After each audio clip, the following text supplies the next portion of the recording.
Breezy Johnson stood in the starting gate on February 8, 2026, as the distant thump of a helicopter's blades echoed across Tofana Mountain in Cortina d'Ampezzo, the legendary queen of the Alps.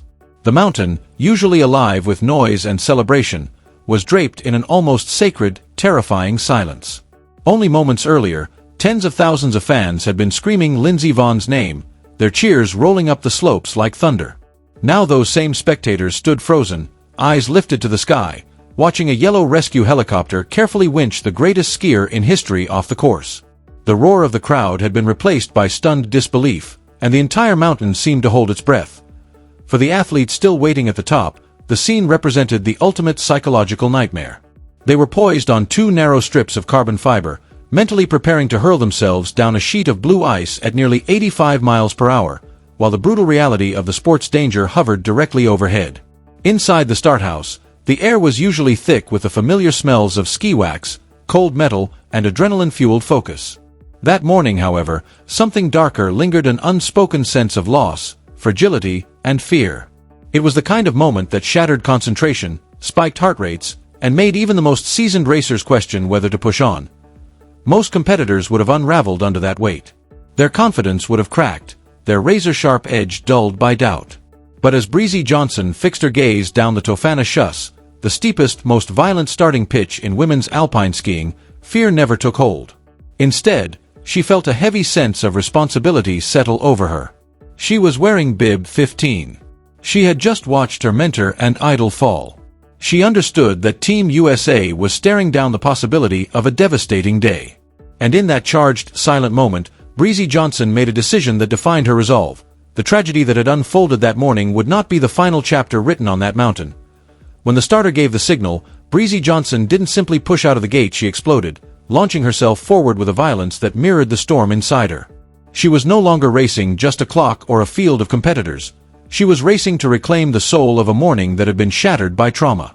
To understand how Breezy could shut out what she had just witnessed, you have to understand that her presence in that start gate was not merely a comeback, but the result of a grueling medical odyssey that had rebuilt her life piece by piece. In 2022, she was the fastest downhiller on the planet, until her world collapsed on this very hill in Cortina during a training crash that didn't just tear her ACL, but dislodged a chunk of cartilage with a sound she later described as a massive crack. The injury cost her the Beijing Olympics and sent her into surgery for a procedure that sounded like science fiction, an osteochondral allograft, in which surgeons transplanted cartilage from a cadaver into her knee to save her career. For most athletes, that would have been the end, but for Breezy it marked the beginning of a brutal hell walk. 6 months on crutches, non-weight-bearing, relearning how to be a human before she could be a skier again. Between 2018 and 2022, she lost 22 months of racing to a cascade of injuries. A right ACL tear followed just 9 months later by a freak crash that shredded the PCL and MCL in her opposite knee, bonding her with Lindsey Vonn as knee sisters, sharing the same doctors, the same titanium hardware, and the same absolute refusal to accept a plan B. Vonn once said, "Breezy always charges and never holds back," and that charge was forged every morning at 7:30 in a Park City gym, where Breezy endured punishing balance drills designed not just to rebuild muscle, but to rewire the neural pathways that allow an athlete to trust a knee held together by donated parts. Then there was the Tofana Chausse itself, not a ski run, but Formula One on skis, dropping 2,500 feet over 1.6 miles, with an opening pitch that plunges at a terrifying 64%, a sheer chute hemmed in by towering rock walls. In the first 5 seconds of her run, Breezy accelerated from 0 to 80.2 miles per hour, where the air thickens like water and mistakes become catastrophic. She attacked the section with a wider stance than her rivals because she had to, her torso swinging sideways off the first jump in a moment that would have sent a lesser skier into the safety netting, but she saved it with what commentators could only call pure courage, shifting her weight back, finding her center, and holding a full tuck through the Scarpadone traverse. This was the red line of downhill skiing, where every instinct to stand up and regain balance must be ignored because drag steals thousandths of a second, and Breezy refused to surrender even a fraction. She pulled nearly 3 gs through the delta turn, her knee reinforced with cadaver cartilage absorbing impacts that feel like concrete at 80 miles per hour, as she barreled down the mountain not just on skis, but on resolve, defiance, and an unbreakable will to finish what that morning had tried to take away.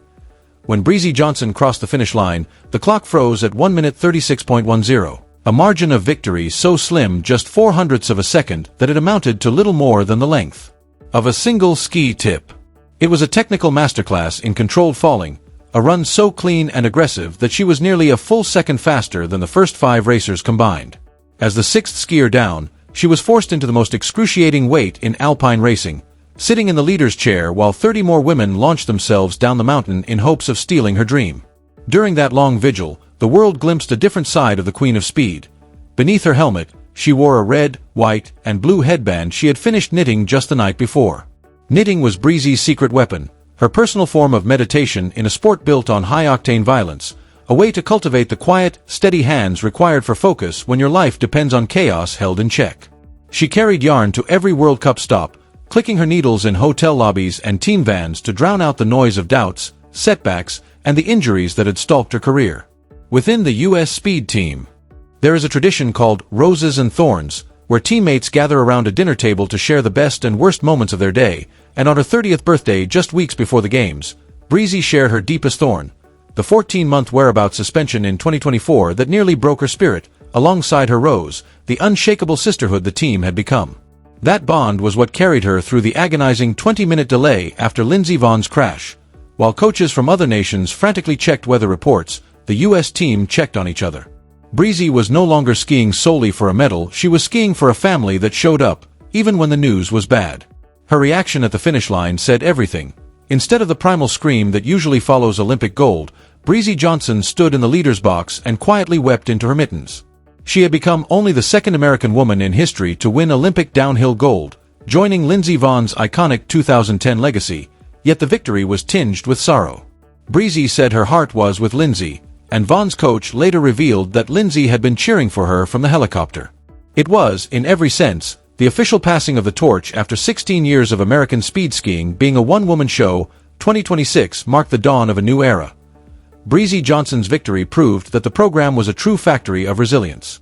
By adding Olympic gold to the World Championship title she had won a year earlier in Saalbach, she completed a rare world double and delivered Team USA's first medal of the 2026 Games. That single run acted as a release valve for the entire American delegation, proof that even after taking brutal physical and emotional blows, it was still possible to rise, endure, and claim the throne.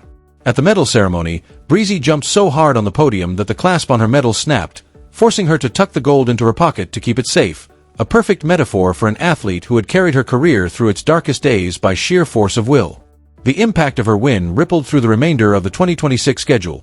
By proving the Olympia del Tafane course was conquerable, she cleared a psychological path for her teammates.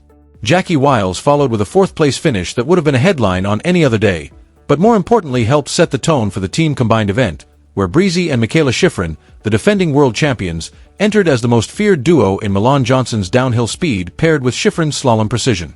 The Johnson era, however, represents a different kind of leadership than the Vohn era, less defined by individual glamour and more by the shared strength found in the team's Roses and Thorns. An English major from Western Washington University, Breezy often quotes Churchill, "If you're going through hell, keep walking," and she has turned that hell walk into a sprint. Even the Italian fans devoted to their own Sofia Gaggia did not see Breezy as an intruder, but as a kindred spirit, an athlete who had paid the Cortina tax in blood and bone and had finally come to collect.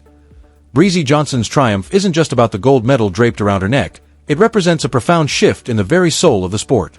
Lindsey Vonn gave alpine skiing its fame, its glamour, and its global recognition, but Breezy Johnson has infused it with grit, courage, and unflinching determination in Milan. She reminded the world that the Olympic dream is never a straight line, it is a jagged, icy traverse, strewn with massive cracks, setbacks, and improbable surgeries. Breezy showed that the true legacy of a champion isn't measured solely by the medals they leave behind in a trophy case, but by the neural pathways they rebuild in the dark, by the courage they summon when the odds are stacked against them. In Cortina, she didn't just win gold, she reclaimed a narrative that had been stolen from her 4 years earlier, proving that even when helicopters hover overhead and the thorns of adversity are sharp, the speed and drive never truly stop. Today, Breezy Johnson stands as the new queen of the Alps, and the throne has never been held by more resilient hands. The era of Vonn has passed, the era of Breezy has arrived. For the first time in 16 years, the gold belongs exactly where it is meant to be.